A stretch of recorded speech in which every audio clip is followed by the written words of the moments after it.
Buenos días a todos. Quiero invitarles que abran su Biblia en la carta de Pablo a los Filipenses, en el capítulo 1.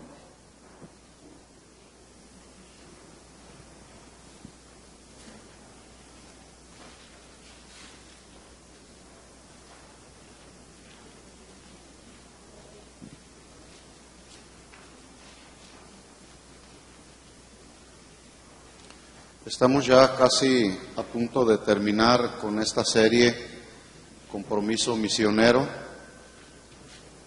para luego continuar estudiando algunos otros asuntos que tienen que ver con la vida de un cristiano y con las enseñanzas de Jesús. Así que, pero por lo pronto seguimos en este tema, el compromiso misionero. Y el título del mensaje que voy a compartir con ustedes hoy es, para los que anotan, el valor de nuestro ejemplo. El valor de nuestro ejemplo.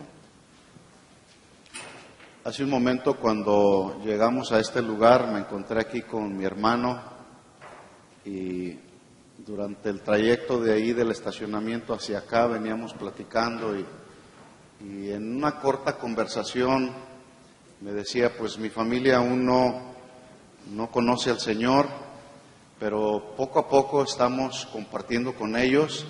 Pero me dijo algo que fue para mí muy interesante. Dice, pero con el ejemplo creemos que en su tiempo Dios los traerá a sus caminos. Qué importante es nuestro ejemplo, ¿no es así? En la Biblia encontramos muchos ejemplos de muchos de los personajes que Dios usó para que quedaran ahí establecidos en la Biblia como nuestro ejemplo precisamente. Y vemos ejemplos de todo tipo. Vemos, por ejemplo, valga la redundancia, el ejemplo de David, que dice la Biblia que fue un hombre conforme al corazón de Dios. Pero ese hombre, conforme al corazón de Dios, tuvo una etapa en su vida donde cometió no uno, sino varios pecados.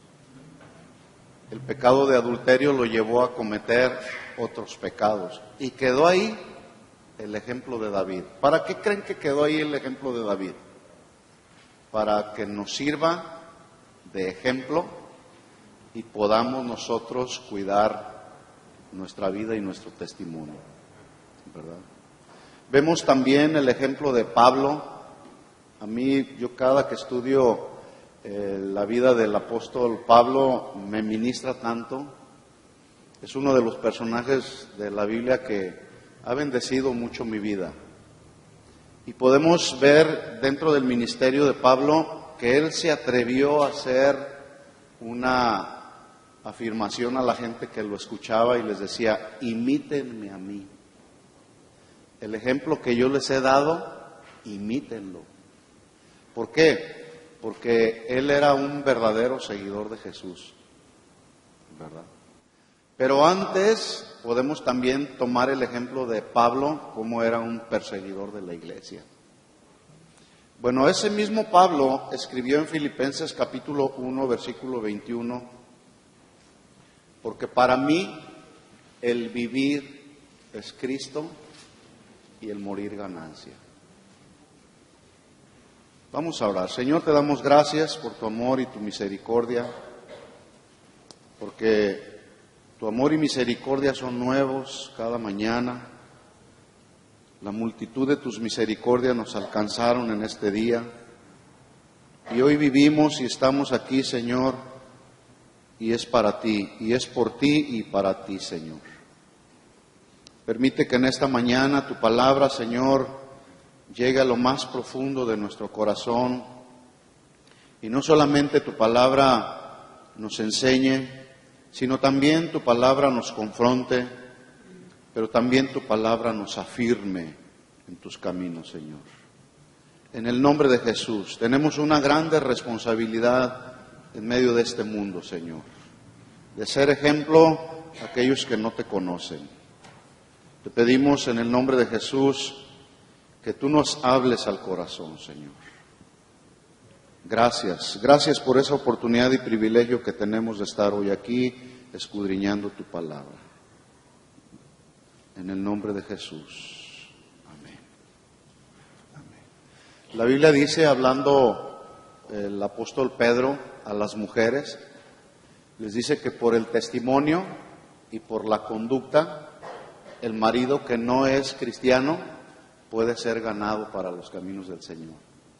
Así que tanto el ejemplo de la mujer como el ejemplo de los varones juegan un papel crucial en este tiempo y a través de todas las generaciones. Bien, hemos estado estudiando en esta serie varios conceptos, principios, pues justamente acerca de nuestro compromiso con la misión que tenemos de estar en esta tierra. No estamos aquí solamente por estar. Hay un plan y un propósito que Dios diseñó para cada uno de nosotros como creyentes. Y tenemos un gran compromiso justo en medio de una sociedad pues que ya no tiene ilusión por la vida. Usted platica con la gente que no conoce al Señor y usted se va a dar cuenta que hay personas que ya no tienen una ilusión por la vida. Muchos viven sin considerar los valores morales. Lo mismo les da hacer una cosa que hacer otra. A lo bueno le llaman malo y a lo malo le llaman bueno. Algunos otros, todo esto los ha llevado a vivir una vida sin esperanza. Y algunos dicen, pues ya no tengo futuro, ya mis ideales, mis propósitos se acabaron. Es posible que víctimas de las drogas, del alcohol y las consecuencias que todo esto conlleva, muchos de ellos pierden la ilusión y pierden el deseo aún por seguir viviendo. Muchos otros de forma muy cobarde matan gente inocente y luego le quitan la vida a otros de manera muy cobarde, como aquellos cobardes que protagonizaron la masacre en San Bernardino hace unas semanas atrás. Por cierto, ¿sabía usted que según Apocalipsis capítulo 21, versículo 8, quienes encabezan la lista de aquellos que van a ir al lago de fuego no son los incrédulos, los homicidas, los fornicarios o los adúlteros, sino los cobardes? ¿Sí sabía? Bueno, si no se los confirmo ahí, Apocalipsis 21, 8, los que anotan, anótenlo ahí, lo leo así, dice, pero los cobardes,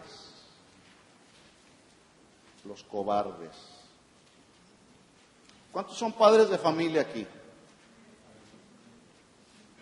Y los que no son padres de familia, que son solteros, es posible que tienes planes algún día de ser un padre de familia. Déjeme decirle que la responsabilidad de un padre o de una madre no es para cobardes, es para valientes. Porque formar y crear una familia no es nomás formarla y crearla y ya, que cada quien haga lo que quiera. No, hay que criarlos, hay que enseñarlos, hay que instruirlos. Salomón decía, instruye al niño en su camino y cuando fuere viejo no se apartará de él. De tal forma que la vida para un hombre casado, como líder, como sacerdote de su hogar, es una vida que conlleva responsabilidades, pero es para valientes, no es para cobardes.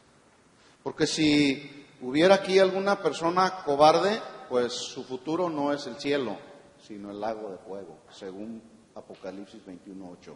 Pero los cobardes, y luego sigue, y los incrédulos, los abominables, los homicidas, los fornicarios, hechiceros, los idólatras, y todos los mentirosos tendrán su parte en el lago que arde con fuego y azufre, que es la muerte segunda. ¿Se imaginan lo que les espera a todos aquellos que han matado gente inocente como esta pareja que mataron a 14 personas y dejaron mal heridas a otras tantas personas?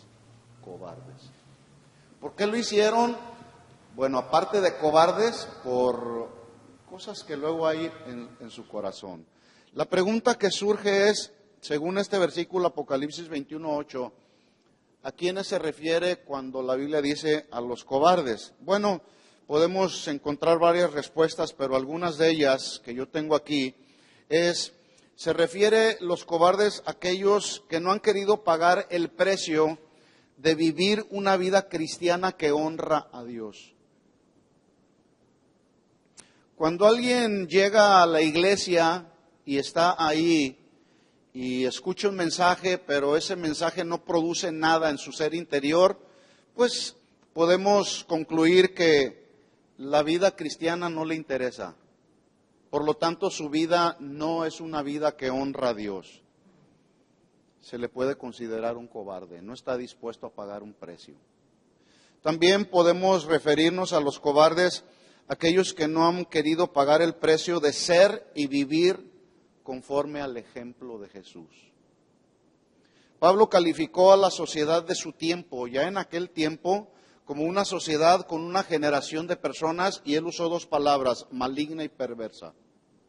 Maligna, que se traduce una generación de personas totalmente torcidas en sus pensamientos y en sus acciones. Perversa, hablando o tratando de referirse a personas corruptas en el ser interior, corrupción moral, anarquistas, personas sin ley, personas sin propósitos en la vida, que rechazan una y otra vez el diseño de Dios para la familia.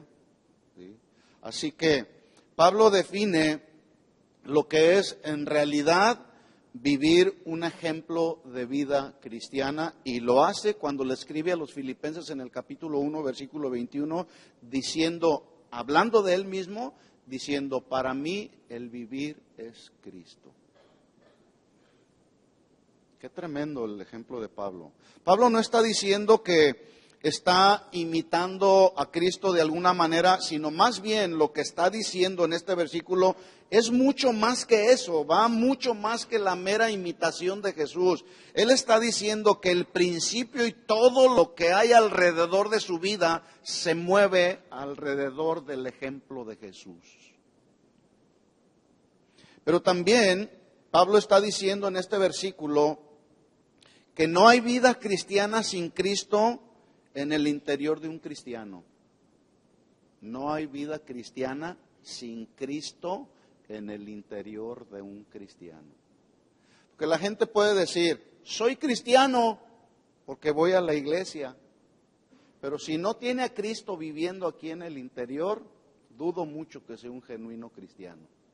Hoy mucha gente se autodenomina cristianos. El día de ayer muchos cristianos celebraron y festejaron a su mamá. Y no solamente la celebran, la veneran, se postran ante ella, ¿verdad? Y es triste porque hay una ignorancia tal que ese mismo hecho menosprecia justamente la obra redentora, perfecta, única y suficiente que hizo Jesús en la cruz. Dicho de otra manera, los hombres y mujeres cristianos y no cristianos, pues muchos de ellos están en la búsqueda, algunos de héroes a quien seguir su ejemplo, o personas a quien imitar y tomar o considerar ejemplo a seguir. Mire cómo los niños, cuando empiezan a tener uso de razón, dicen, yo quiero ser como mi papá. Y si el papá es un adúltero, obviamente el niño cuando empieza a tener uso de razón, el ejemplo que ve en su papá no es un ejemplo de adúltero, de alcohólico, de drogadicto, etcétera. No, quieren ser, toman al papá como su ejemplo a seguir, ¿verdad? Por eso este tema, mis hermanos, el valor de nuestro ejemplo ante la gente que nos rodea. Y la pregunta obligada, ¿cómo es tu ejemplo aquí y afuera de la iglesia? Entonces, ninguna persona puede producir vida espiritual o manifestarse en la vida de otra persona de manera espiritual, salvo nuestro Señor Jesucristo. Por eso hay que vivir a Cristo. Mire lo que dijo Pablo en Efesios 2:1. Dice, y Él os dio vida a ustedes cuando estabais muertos en vuestros delitos y pecados. ¿Cómo estábamos? Muertos. Pero Él nos dio vida. ¿Cuántos viven? Y si vivimos, es por Él y para Él. Aquí y afuera. ¿Verdad? Versículo 2. En los cuales anduvisteis en otro tiempo siguiendo la corriente de este mundo conforme al príncipe de la potestad del aire, el espíritu que ahora opera en los hijos de desobediencia. De tal forma, hermanos, que no podemos avanzar en la vida cristiana conforme al proyecto y al pensamiento de Dios si no es en una plena identificación con Cristo. Cristianismo no es decir soy cristiano, sino vivir a Cristo. ¿Estamos de acuerdo? Muchos, vuelvo a repetir, dicen soy cristiano, pero no viven a Cristo, ¿verdad? Porque para poder alcanzar entonces la promesa que Pablo menciona en 2 de Corintios capítulo 5 versículo 17 en la segunda parte, la promesa que dice, las cosas viejas ya pasaron, he aquí todas son hechas nuevas. Necesitamos un principio de vida nuevo, absolutamente distinto al que manifestábamos cuando estábamos ahí en el mundo. Y para eso se requiere necesariamente la experiencia del nuevo nacimiento, lo cual nos lleva a estar en Cristo y en ese sentido mantener una relación con Jesús. En otras palabras, dijo Pablo, las cosas viejas pasaron, he aquí todas son hechas nuevas. Para que todo esto suceda, necesito la experiencia del nuevo nacimiento que me hace necesariamente estar en Cristo. El que no está en Cristo está en el mundo. ¿Sí? Así que es muy importante que estemos bien conscientes que el principio fundamental del cristianismo, la razón fundamental del cristianismo y el verdadero estilo de una vida cristiana no es un asunto de religión. Es un asunto de relación, de comunión con Cristo mediante la obra del Espíritu Santo que mora en todos aquellos que hemos nacido de nuevo. En otras palabras, es una vida de relación con Dios, con Cristo, y no una religión.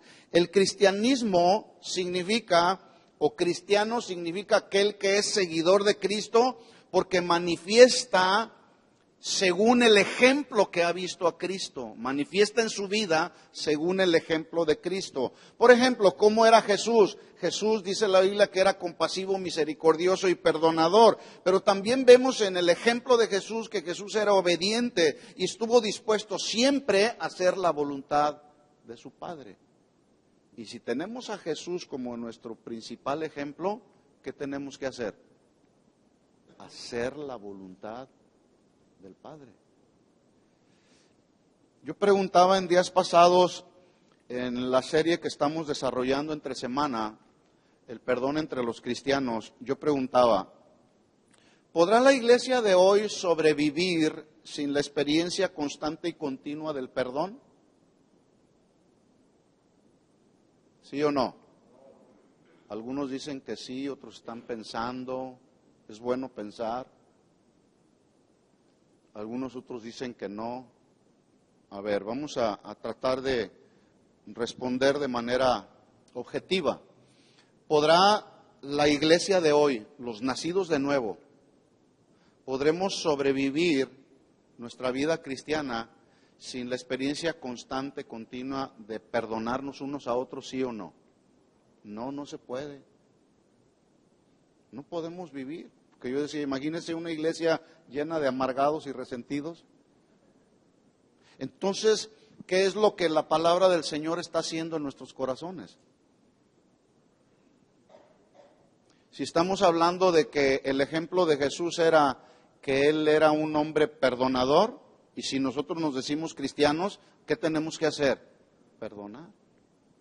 Perdonarnos unos a otros.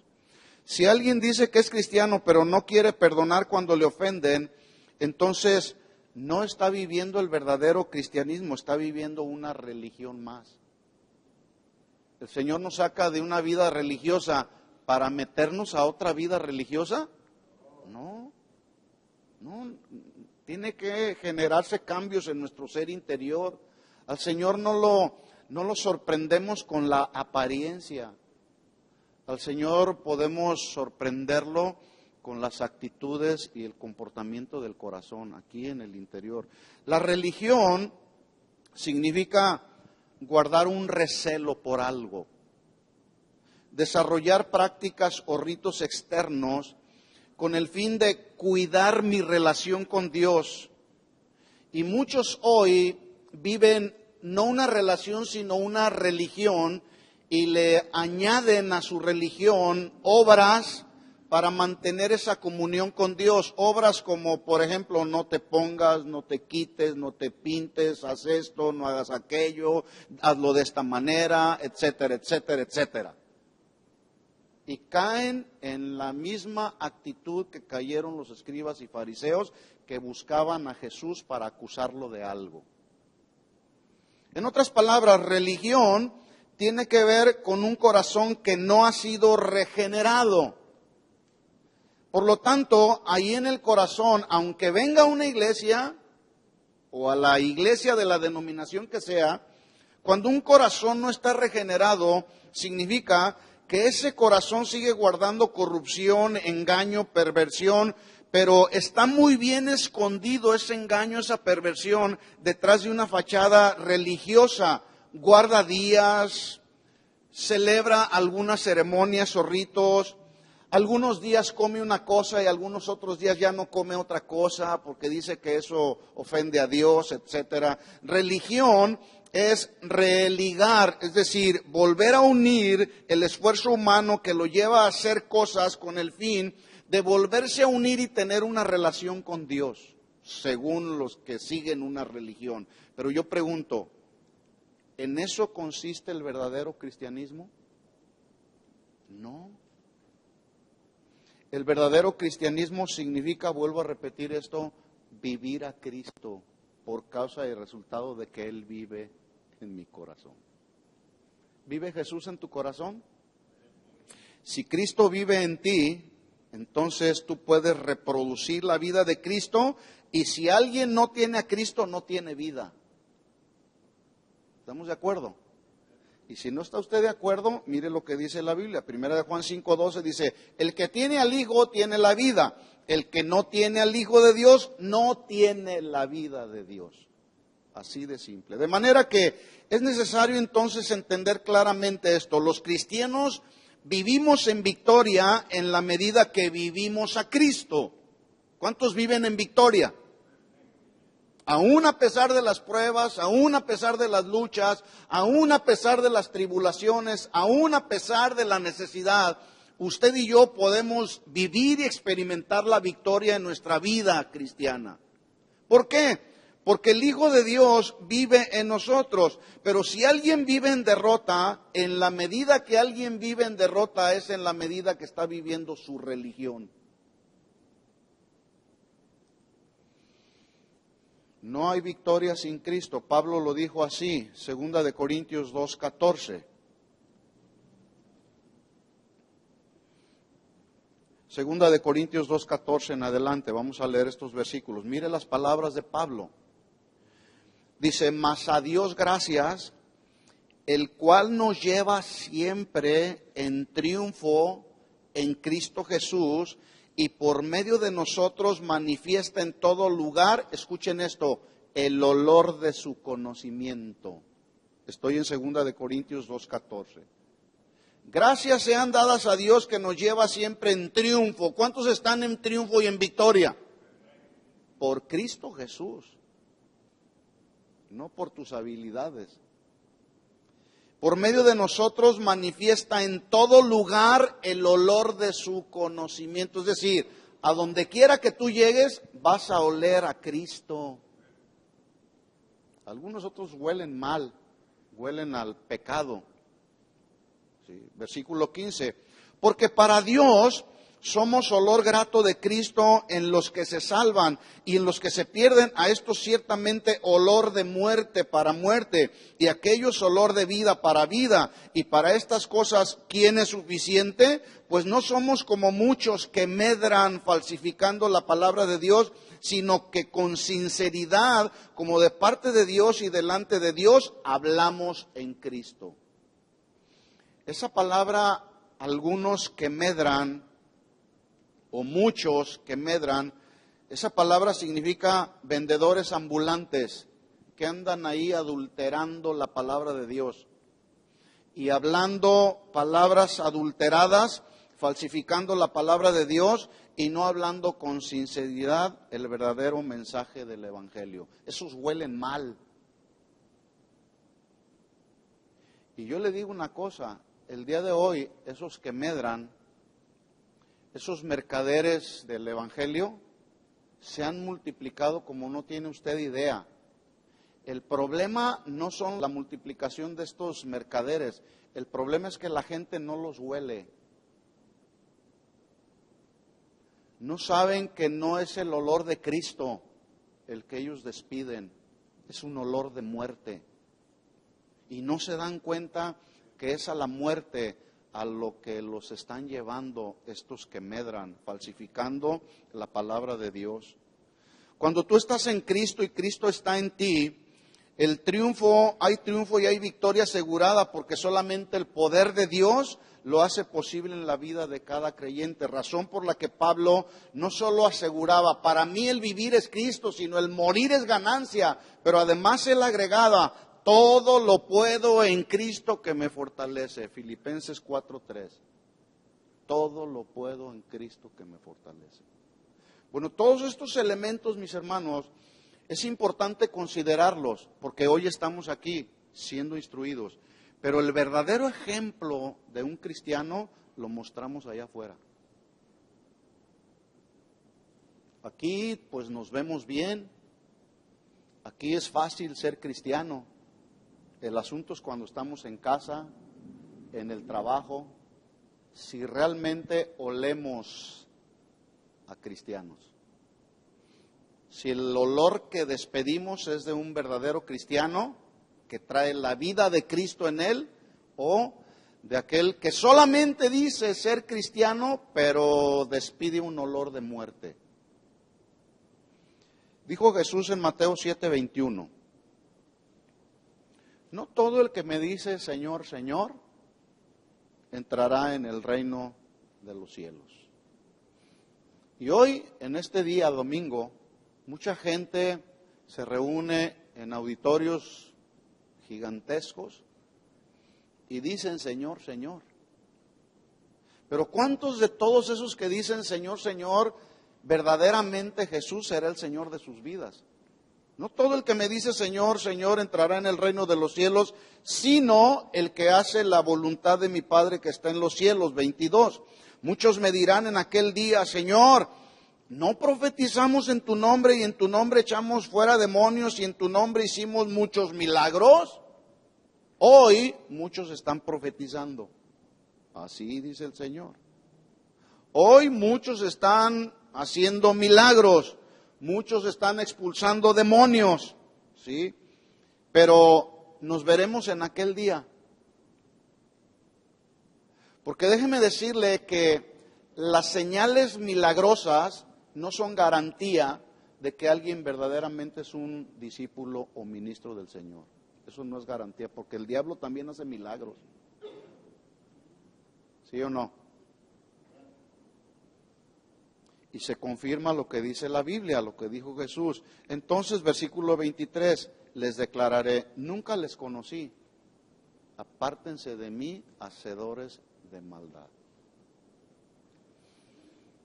Hoy la gente se impresiona por aquellos teleevangelistas o aquellos que están haciendo muchos milagros y dicen, wow, qué unción tan tremenda tiene el hermano. Cuando son unos mercaderes del templo impresionantes, que no les interesa la vida espiritual de la gente, les interesa el dinero, les interesa la fama, les interesan muchas otras cosas, menos que la vida cristiana de la gente. Mire la diferencia que hace Jesús entre dos casas con diferente cimiento. Ahí versículo 24, Mateo 7:24. Cualquiera pues que me oye estas palabras y las hace, acuérdese, Jesús está concluyendo el Sermón del Monte. Y usted estudia el Sermón del Monte, mi hermano, y no nos la acabamos.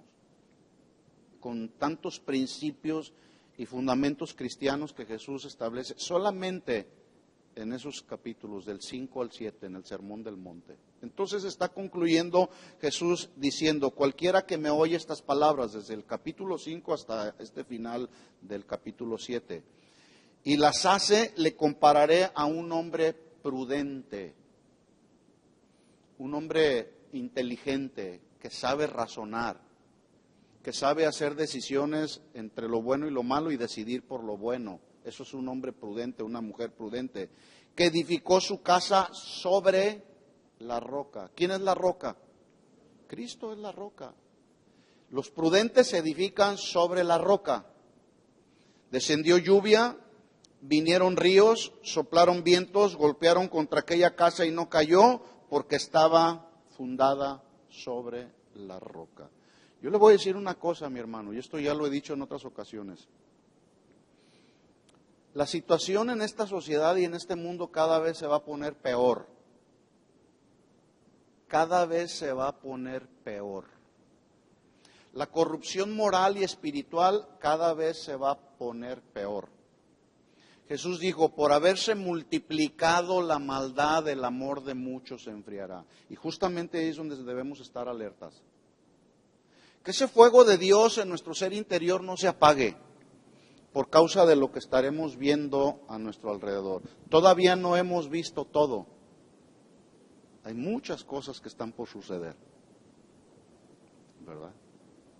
El asunto es no lo que vamos a ver a nuestro alrededor. El asunto es dónde estamos edificando nuestra vida cristiana, en la roca o en la arena. ¿Cuánto tiempo tiene usted, mi hermana, caminando con el Señor? Más o menos. Un año. ¿Quién tiene más de un año? ¿Quién tiene 5 años que conoce al Señor? En una verdadera relación con el Señor, en una convicción de su nuevo nacimiento. ¿Quién tiene 5 años que puede decir, yo tengo 5 años que verdaderamente estoy consciente que nací de nuevo y he vivido la vida de Cristo en mi vida? ¿Quién? Levante la mano. Allá hay una persona. ¿Alguien más? ¿Quién tiene 10 años? 10 años. Aquí 10 años, allá 10 años. Bueno, déjeme decirle, 1 año, 5 años, 15 años, 20 años, 30 años. Y aquí estamos. En esos 20, 30 años, lo que tienes caminando con el Señor, han venido vientos fuertes, tormentas a nuestra vida. Pero nuestra vida cristiana, genuina y verdadera, ha permanecido. ¿Por qué? ¿Porque eres bien inteligente?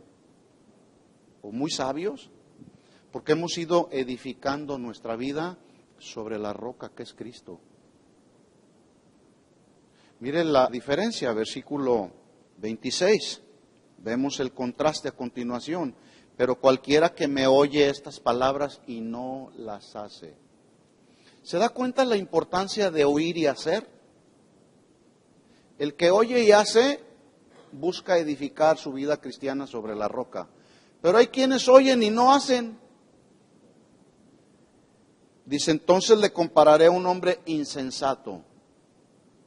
Otra traducción dice, entonces le compararé a un hombre tonto y estúpido. Sí, feo, ¿verdad?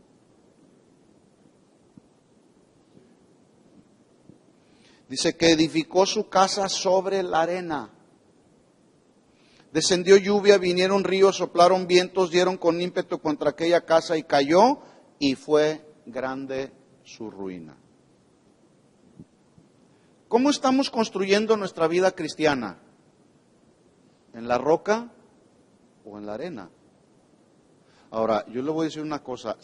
Uno se da cuenta, y no nomás yo, la gente que nos rodea se da cuenta si estamos edificando nuestra vida cristiana en la roca o en la arena. ¿Cómo se dan cuenta? Por el fruto, por el ejemplo que manifestamos. Además, el Espíritu Santo da convicción. Los espirituales disciernen a los espirituales y los espirituales también pueden discernir a los que son carnales. Los espíritus se pueden discernir. Vemos entonces dos casas con dos cimientos que tipifican dos tipos de personas. Y notemos que la diferencia no está en la apariencia, sino en el cimiento, porque estas dos casas pueden estar aparentemente muy bien construidas. Esta casa con la de al lado, por ejemplo, pueden aparentar una muy buena construcción, pero la diferencia no la hace la apariencia entre una casa y otra, sino el cimiento. Si el cimiento está sólido y firme, la casa permanecerá a pesar de las tormentas. Si no es sólido y firme, la casa caerá. Por eso Pablo también decía que es importante que edifiquemos en nuestra vida y hablaba de dos materiales: oro, plata y piedras preciosas. Pero los otros materiales de poca calidad, madera, heno y hojarasca. ¿Con qué estamos construyendo y edificando nuestra vida cristiana? Oro, plata, piedras preciosas o madera, heno y hojarasca. ¿Sobre la roca o sobre la arena? La casa sobre la roca representa una vida fundamentada, escuchen esto hermanos, en una relación de comunión con Jesús. Porque es ahí en esa relación de comunión con Jesús donde yo soy fortalecido en mi ser interior. Ahí en esa comunión con el Señor. En esa comunión, y debe de ser una comunión personal, y esa comunión personal debe de ser diaria y constante, no nomás el domingo. Algunos se conforman solamente con el domingo y decir, ya cumplí, y mañana no se vuelven a acordar del Señor, ni de abrir la Biblia, a ver qué Dios nos quiere hablar.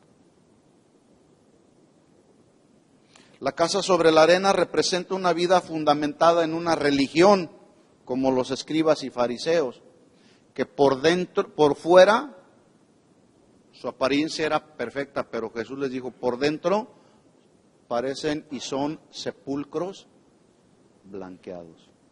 O sea, se ve bien por fuera. Si usted hubiera visto estas paredes, cómo estaban cuando quitaron esas maderas que estaban ahí, ¿cómo estaban, chava? Inservibles. Y se van a quitar esas que están ahí. ¿Cómo cree que están ahí atrás? Ahorita se ven bien, así tipo madera. Pero este trabajo que usted ve aquí, blanco, se tuvo que volver a hacer para que se vea bien.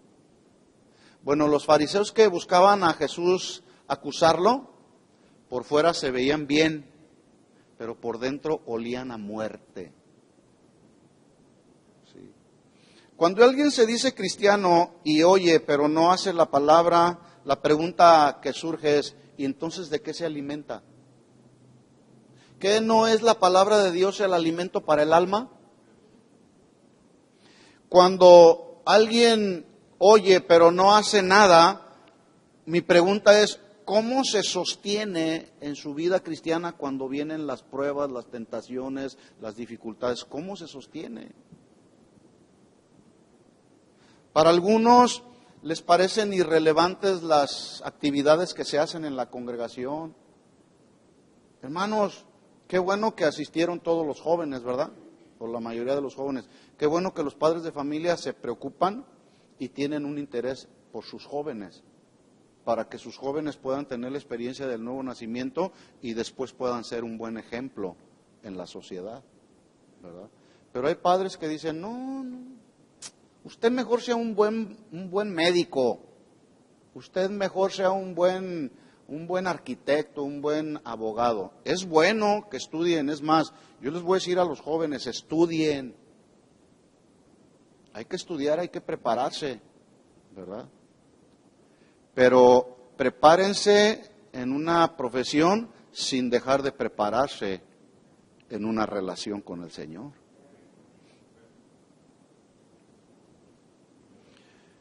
Algunos pierden el verdadero significado y la razón del por qué nos reunimos. ¿Usted sabe por qué nos reunimos en el domingo? ¿Por qué nos reunimos? Para adorar a Dios primero. Y adoración no es nomás cantar los cantos así, es mucho más que eso. Adorar a Dios, rendirle nuestra vida al Señor y venir a ser instruidos en la palabra del Señor. Para que allá afuera podamos ser un testimonio a los que nos rodean. Si la palabra del Señor no produce cambios en tu interior, porque supones que ya lo sabes todo, entonces, ¿a qué vienes? Porque hay gente que dice, no, eso ya me lo sé. Ya me lo sé. Cuando una persona manifiesta estas y algunos otros síntomas, es muy probable que está perdiendo su enfoque del verdadero cristianismo y está a punto de perder su relación y caer en una vida de religión. Mucho cuidado con eso. Porque a veces salimos de la iglesia y en lugar de manifestar un ejemplo que pueda ser de un buen impacto a la gente, manifestamos un ejemplo de religiosidad impresionante.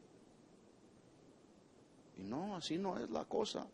Santiago decía en el capítulo 1, versículo 22 de su carta, sean hacedores de la palabra y no tan solamente oidores, y luego añade en el último parte de este versículo, engañándose a ustedes mismos.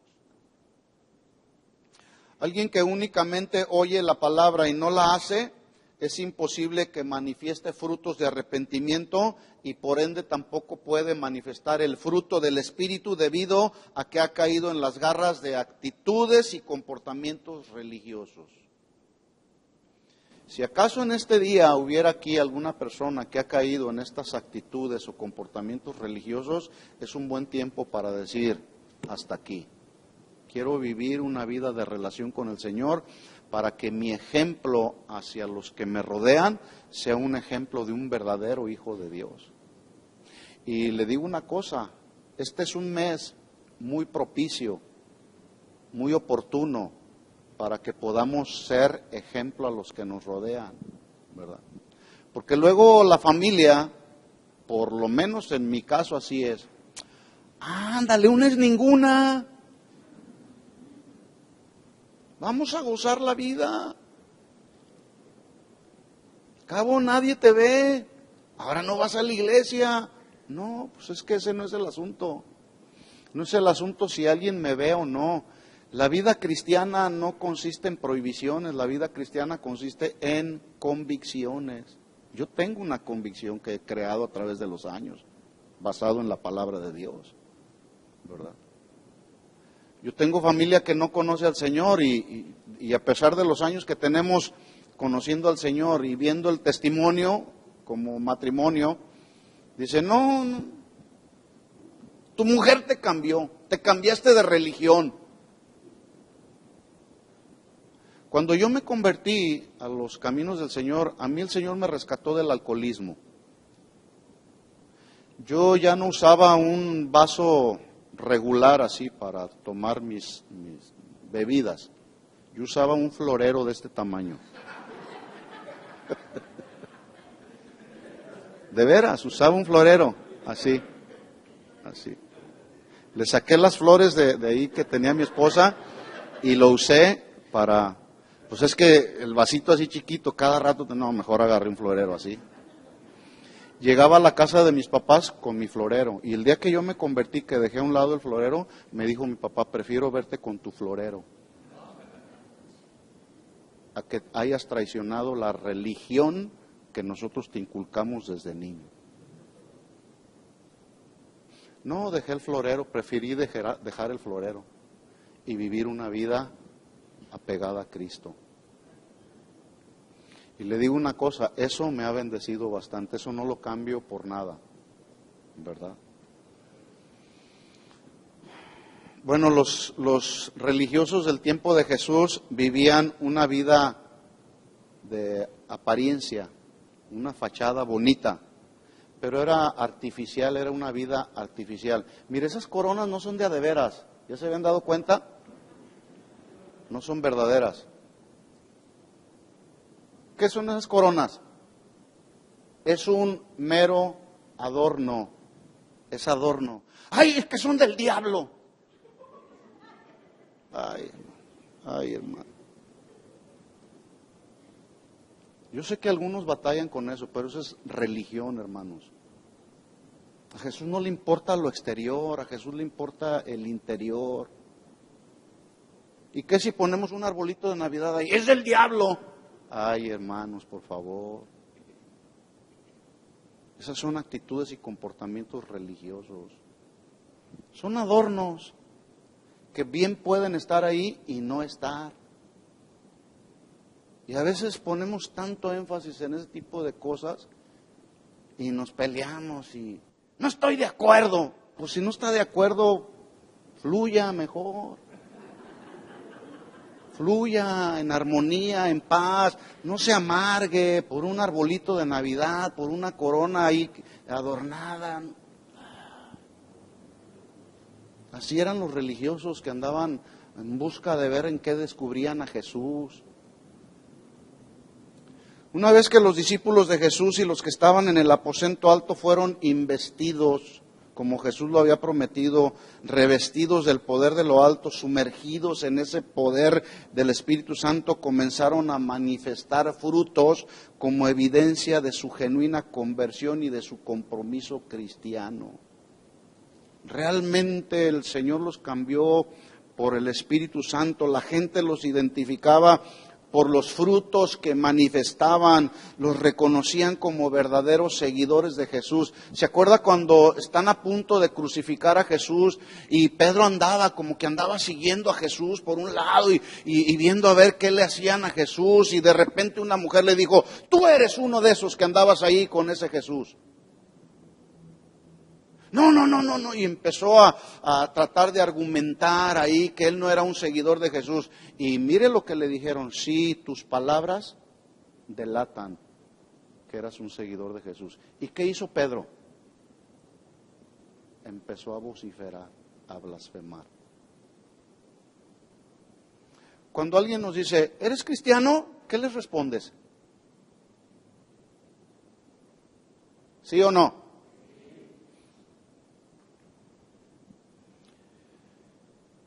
Bueno, dicho de una manera así más mexicana, los primeros cristianos, cuando recibieron ese poder del Espíritu Santo, fueron investidos de poder de lo alto, en ese momento se pusieron la camiseta de verdaderos testigos de Jesús. Por eso en Hechos 1:8 el Señor les dijo: pero recibirán poder. Y esta palabra poder es la palabra del griego dunamis, que se traduce dinamita. Y es una dinamita espiritual que se necesita para ser testigos de Jesucristo. Recibirán poder cuando haya venido sobre ustedes el Espíritu Santo, y me serán testigos en Jerusalén, en toda Judea, en Samaria y hasta lo último de la tierra. Testigo es la palabra del griego, de donde se deriva la palabra, es martus, de donde se deriva la palabra mártir, y mártir es una persona o un testigo que ofrece pruebas irrefutables de algo que ha experimentado, algo que ha visto, y aún a pesar de que vaya de por medio su vida, testifica. Y dice: yo soy un seguidor de Jesucristo, yo lo vi, yo anduve con Jesús, yo experimenté algo de la vida de Cristo en mi vida. Por lo tanto, no voy a negar a mi maestro, soy un verdadero cristiano. Esos son verdaderos testigos de Jesús, dentro de la iglesia, pero también fuera de la iglesia. ¿Sí? Mire el ejemplo de vida de los primeros cristianos que fueron investidos con el poder de lo alto. Vamos a Hechos capítulo 2, versículo 46.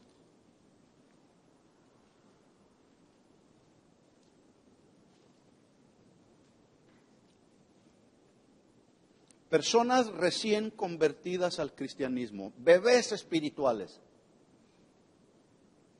Hechos 2:46. Pedro acaba de predicar su primer discurso. 3,000 personas, dice ahí la Biblia, que se convirtieron, y algunos otros tantos más. dice versículo 46, y perseverando unánimes cada día en el templo y partiendo el pan por las casas, comían juntos con alegría y sencillez de corazón, y alabando a Dios. Y mire cómo termina el versículo 47, y teniendo favor, ¿con quién? Con todo el pueblo. Esta palabra favor significa que la influencia de Dios en ellos por el Espíritu Santo dio como resultado el reflejo de la vida de Cristo en ellos, el cual se vino a convertir en un ejemplo de vida cristiana que les dio favor con el pueblo. Por eso yo decía al principio, cristianismo no es decir soy cristiano, sino vivir a Cristo. O sea, que la influencia de Jesús en mi vida realmente pueda ser manifestada a los que me rodean, que realmente puedan decir, eres un verdadero cristiano, eres una verdadera cristiana porque tu vida, tu testimonio lo expresa, lo manifiesta. Mire la consecuencia. Y el Señor, del versículo 47, y el Señor añadía cada día a la iglesia los que habían de ser salvos. Solo por ponerle un ejemplo. La historia del cristianismo narra de un hombre llamado Policarpo, que fue uno de los primeros padres y mártires de la iglesia. Este hombre vivió para testificar de Jesús entre los años 90 y 190 después de Cristo. Cuando lo prendieron y las multitudes le gritaban como le gritaron a Jesús, ¡mátalo, mátalo! El gobernador de Roma en ese tiempo, quien no había hallado ningún delito, ningún mal en este Policarpo, le ordenó, se acercó con él y le dijo, niega a Jesús, blasfema contra Cristo y te dejaré libre. Tenía la oportunidad de decir, está bien, prefiero mi vida que negar al maestro. Pero ¿saben lo que hizo este hombre? Él dijo, por 86 años he servido fielmente a Jesús y en todo ese tiempo nunca yo he recibido un mal de él. ¿Cómo hoy podría yo negar a mi Señor y mi Rey? Y en ese momento, cuando él hizo esta declaración, lo agarraron, lo mataron y le cortaron la cabeza. Así murió este mártir. Este es solamente uno de muchos ejemplos que hay de verdaderos cristianos que vivieron por la causa de Cristo. Si alguien te dijera, tienen ahí el cuchillo o el machete, ¿y para qué te pusiste aquí? Ya ves. Ahí en Fontana tienen unas espadas impresionantes así, de grandotas, de veras. La voy a usar al rato. Si te dijeran, ¿eres cristiana o no eres cristiana? Y están listos ahí para cortarte la cabeza, ¿qué preferías? Voltearías a ver allá a tu marido, a tus hijos, pensarían, ¿qué va a hacer de ellos? Niegan al maestro, blasfema contra Jesús. ¿Qué haríamos? ¿Qué haríamos? ¿Qué harías tú? De eso se trata, manifestar nuestro ejemplo como cristianos. Si no, ¿de qué se trata la vida cristiana? Si no es dar ejemplo entre muchas otras de nuestras responsabilidades. ¿De qué más se trata? ¿Se da cuenta el valor que tiene nuestro ejemplo? Policarpo realmente supo hacer una digna representación y supo ser un verdadero testigo de Jesús, manifestando los frutos de ser un claro y verdadero seguidor de Jesús. ¿Se acuerda del tema que dimos hace 2 semanas, embajadores de Cristo? Sí. Mire las palabras de advertencia de Jesús, Mateo 7:15, antes de los versículos que leímos. Estamos en el mismo Sermón del Monte. Mateo 7:15.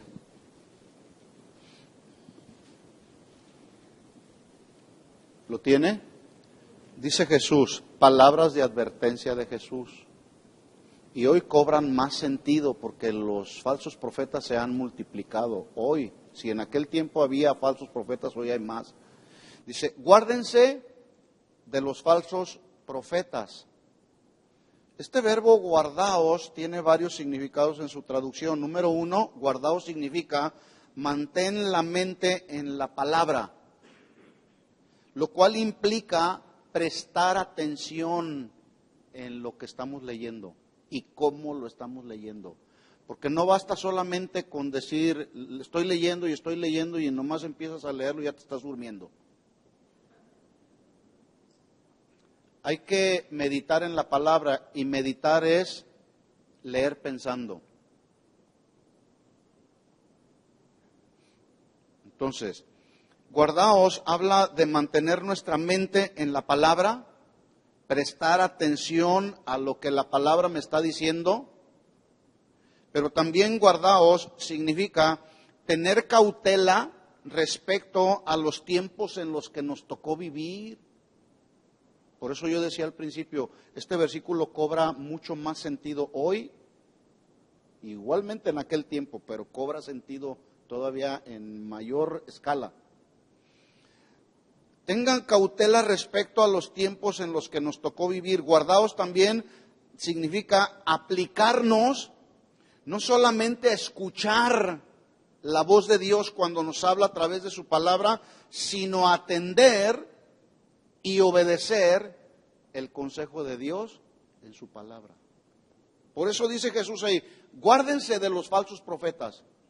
Vean lo que dice la Biblia, que vienen a vosotros con vestidos de oveja, pero por dentro son lobos rapaces. O sea, tienen la ferocidad de un lobo y de un lobo hambriento. ¿Usted ha visto un lobo hambriento? Si no lo ha visto, éntrele ahí al internet y vea. Andan hasta babeando, así, porque quieren agarrar a su presa. Así andan muchos el día de hoy, que se dicen profetas y ministros. Andan babeando, queriendo agarrar el corazón de la gente. Dice Jesús, guárdense de esos. Versículo 16, por sus frutos los conoceréis. ¿Acaso se recogen uvas de los espinos o higos de los abrojos? Así todo buen árbol da buenos frutos, pero el árbol malo da frutos malos. No puede el árbol dar malos frutos, ni el árbol malo dar frutos buenos. Todo árbol que no da buen fruto es cortado y echado en el fuego, así que por sus frutos los conoceréis. Hermanos, el hombre carnal se conoce por sus frutos, porque de ellos se alimenta. El hombre espiritual también se conoce por sus frutos, porque también de ellos se alimenta. Y notemos cómo en los versos anteriores Jesús está enseñando acerca de dos puertas con dos caminos y dos destinos. Versículo 13, Mateo capítulo 7, versículo 13. Después que Jesús les dice, guárdense de los falsos profetas, o mejor dicho, antes de que Jesús les dice, guárdense de los falsos profetas, está hablando de dos puertas, dos caminos, dos destinos. Mire lo que dice 7:13 de Mateo. Entrad por la puerta estrecha, porque ancha es la puerta y espacioso el camino que lleva a la perdición, y muchos son los que entran por ella. Porque estrecha es la puerta y angosto el camino que lleva a la vida, y pocos son los que la hallan. Cuando un verdadero cristiano, un verdadero creyente, camina en integridad y en obediencia a la palabra, escuchen esto, cuando tú caminas, te comprometes a caminar en obediencia a la palabra, el camino se te irá haciendo cada vez más angostito, porque nadie te va a querer, nos van a aborrecer. Y nos van a decir, ¿cómo? No, vamos a gozar la vida. El camino se empieza a hacer cada vez más angosto. Pero escuchen esto, según estos versículos de Jesús, es el camino que nos llevará a la vida eterna.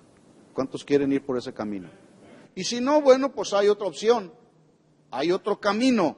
El que dice ser cristiano, pero vive la vida como le da la gana, ese, en lugar de que el camino se le haga más angosto, se le va a hacer más amplio.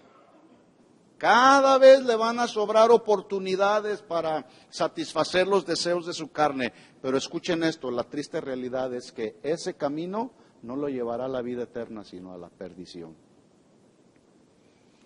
¿De cuáles somos? ¿De cuáles eres? ¿Cuál somos cada uno de nosotros?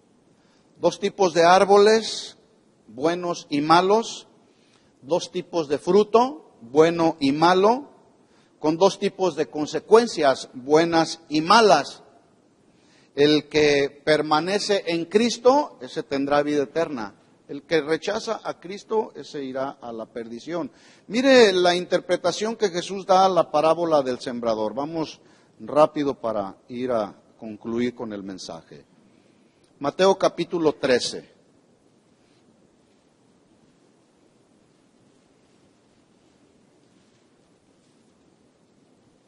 Mateo capítulo 13. No vamos a estudiar toda la parábola del sembrador, pero vamos a ver solamente la interpretación que Jesús hace de esta parábola. Versículo 13, capítulo 13, versículo 18. Oíd pues vosotros la parábola del sembrador. Número 1, versículo 19. Cuando alguno oye la palabra del reino y no la entiende, viene el malo y arrebata lo que fue sembrado en su corazón. Este es el que fue sembrado junto al camino. ¿Sí? 2, versículo 20. El que fue sembrado en pedregales, este es el que oye la palabra y al momento la recibe con gozo. ¡Wow! ¡Qué tremendo mensaje! ¡Impresionante! Y sales de aquí y ya no te acuerdas de qué habló. Versículo 21. No tiene raíz en sí, sino que es de corta duración, pues al venir la aflicción o la persecución por causa de la palabra, luego tropieza.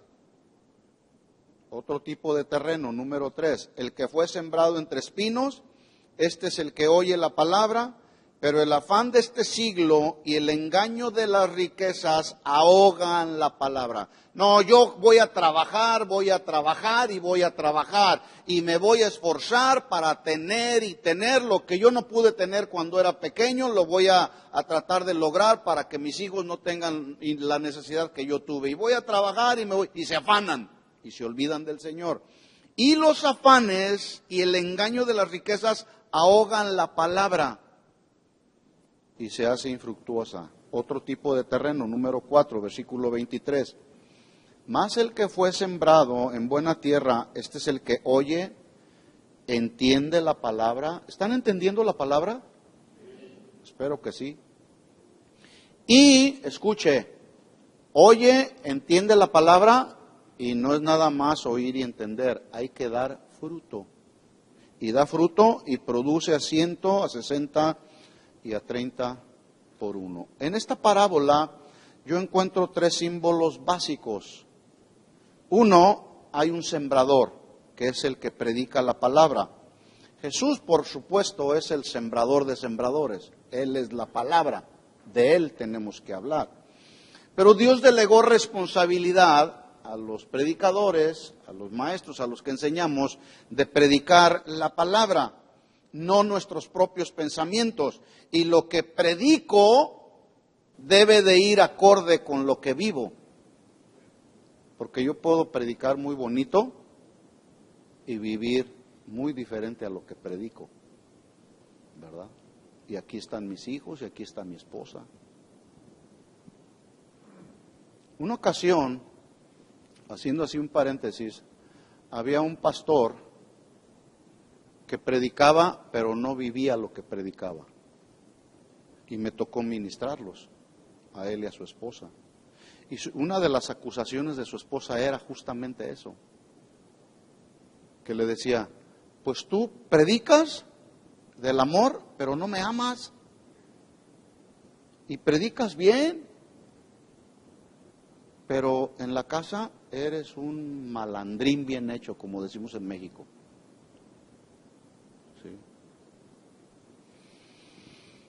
Entonces hay que sembrar la palabra. Vemos aquí un sembrador. En segundo lugar vemos la semilla. ¿Cuál es la semilla? La palabra de Dios. El sembrador siembra una semilla, pero también vemos un terreno, que significa o tipifica el corazón, donde el sembrador siembra una semilla. Pregunta, ¿por qué la gente, y esto es algo que de repente yo me encuentro en un conflicto, ¿por qué la gente, aún a pesar de que son expuestas al mensaje del Evangelio, hay tan pocas y verdaderas conversiones en nuestros días? ¿Por qué será? ¿Por qué será? Bueno, hay varias razones. Una puede ser por la falta de una buena semilla que sea sana y saludable. Insisto en esto y aclaro esto.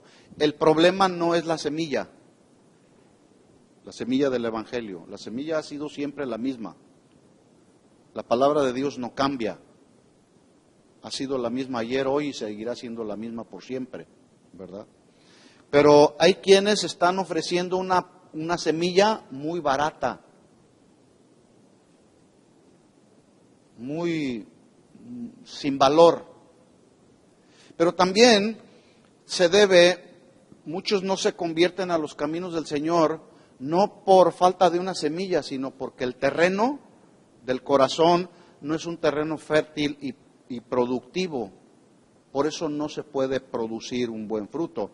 Pero también yo me he dado cuenta que la gente no se convierte a los caminos del Señor cuando es expuesta a la palabra, porque el día de hoy han surgido una clase de sembradores muy ambiciosos, que en lugar de ser sembradores llamados, son sembradores asalariados. Yo voy a sembrar, dicen ellos que la semilla, pero la semilla la empiezan a torcer para tratar de lograr mover los sentimientos, las emociones de la gente. Y entonces una vez la gente bien emocionada y bien manipulada, entonces ahora sí vengan y pacten, tráiganle al siervo, ¿verdad? Trabajan estos más por dinero, por las riquezas, que por el privilegio de atender al llamado del príncipe de los pastores, que es Jesús, el Rey de Reyes y Señor de Señores. Todos ellos quieren un abundante fruto, Pero mire lo que dice Miqueas capítulo 3, versículo 9, se lo leo rápido, nomás anote la cita. Oíd ahora esto, jefes de la casa de Jacob y capitanes de la casa de Israel, que abomináis el juicio y pervertís todo el derecho, que edifica a nación con sangre y a Jerusalén con injusticia. Sus jefes juzgan por cohecho, sus sacerdotes enseñan por precio, sus profetas adivinan por dinero y se apoyan en Jehová diciendo, ¿no está Jehová con nosotros? No nos vendrá mal, por tanto a causa de vosotros Sión será arado como el campo y Jerusalén vendrá a ser montones de ruinas y el monte de la casa como cumbres de bosque. Por eso hay un montón de cristianos que en lugar de ser cristianos que están vivos y pueden dar un ejemplo, están arruinados. Porque la vida de la palabra de Dios no está produciendo vida en el ser interior. Hay 4 tipos de personas, de acuerdo a 4 tipos de corazones. Hoy aquí es una realidad. Están estos 4 tipos de personas. Cada uno se va a identificar. Y si estoy equivocado, bueno, usted me dará testimonio. Cada uno de ustedes responderá a este mensaje de acuerdo a estos 4 tipos de terreno. Número 1, hay un terreno o un corazón endurecido y una mente no renovada. Que Jesús se refirió a ellos en el versículo 19, que son los que oyen y no entienden, y viene el malo y arrebata lo que fue sembrado. Este es el que fue sembrado junto al camino. Es decir, de nada sirve oír cuando falta el entender y el hacer la palabra. Hay otro tipo de terreno que tiene que ver con los que tienen una vida sin raíces. Su vida está basada solamente en las emociones, no hay un compromiso cristiano, es decir, viven una vida cristiana muy superficial. Lo peor es que no es real, sino son solamente buenos simpatizantes del Evangelio. A estos Jesús se refirió en el versículo 20 diciendo que son aquellos en los cuales la semilla fue sembrada en pedregales, y esto se refiere a los que oyen, reciben la palabra con gozo, pero no tienen raíz, es decir, son de corta duración. Hoy están aquí, mañana ya no están. O andan de iglesia en iglesia, buscando la iglesia perfecta. No hay iglesias perfectas. Número 3. Encontramos otro tipo de terrenos, aquel terreno cuyo corazón es un corazón afanado, el cual tiene tantos asuntos por hacer que le parecen más importantes que ir y congregarse para alabar y adorar al Señor y ser instruidos con la palabra. Este tipo de personas buscan más el dinero y las cosas de este mundo que buscar las cosas celestiales. Jesús se refirió a ellos cuando dijo en el versículo 22, la semilla que fue sembrada entre espinos son los que oyen, pero el afán y el engaño de las riquezas están ahogando la palabra. Y espero, el deseo de mi corazón es que este cuarto tipo de terreno sea el terreno que cada uno de ustedes y yo tenemos en esta mañana. Número 4, el corazón de un verdadero creyente y discípulo de Jesucristo, cuyo compromiso con Dios y la obra es muy notable, tan notable que es un buen ejemplo cuando sale allá afuera. A esto se refirió Jesús diciendo, mas el que fue sembrado en la buena tierra, estas son los que oyen, entienden y hacen, es decir, dan fruto que produce al 100, al 60 y al 30 por uno. ¿De cuáles eres? De estos 4 terrenos, ¿de cuáles eres? ¿Se da cuenta entonces de la importancia de nuestro ejemplo allá afuera? ¿Sí? Hagamos lo que hizo Pablo cuando decía, sean imitadores de mí, como yo de Cristo. Y el ejemplo de Pablo era un ejemplo que realmente era una influencia para otros. Ese es nuestro compromiso y ese es nuestro llamado. ¿Entendió el mensaje? Oremos pues al Señor.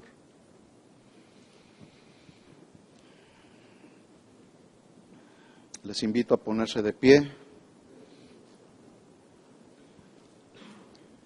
Y después de haber escuchado esta responsabilidad que la palabra de Dios nos da, haz un compromiso de manera personal con el Señor y digámosle a Él, Señor, que mi vida te exalte, que mi vida te honre, que mi vida te dé gloria. Y como cantábamos al final, Señor, te doy mi corazón. Y que cada día al despertar, Señor, haya en mi ser interior el deseo de hacer siempre tu voluntad, oh Dios. Levanta tu voz y haz un compromiso con Él.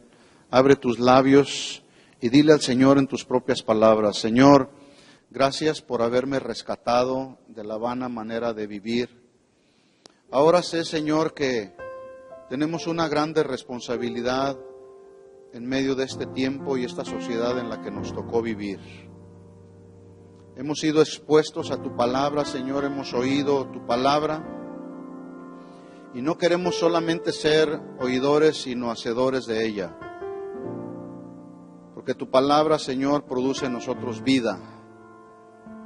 Y queremos salir de este lugar, Señor, y poder manifestar la vida de Cristo en nosotros. Ese es el verdadero cristianismo. Cristianismo no es simplemente decir soy cristiano, sino vivir a Cristo. Y vivir a Cristo es el resultado de una relación personal, viva y constante con Cristo, no una religión. Hoy muchos viven una religión de obras, hacen una cosa y otra para tratar de obtener el favor de Dios. Pero nosotros, Señor, queremos aplicarnos al consejo de tu palabra y vivir por lo que tu palabra dice. Somos tuyos, por ti vivimos y para ti vivimos. Y si morimos, para ti morimos también, porque tuyos somos, Señor.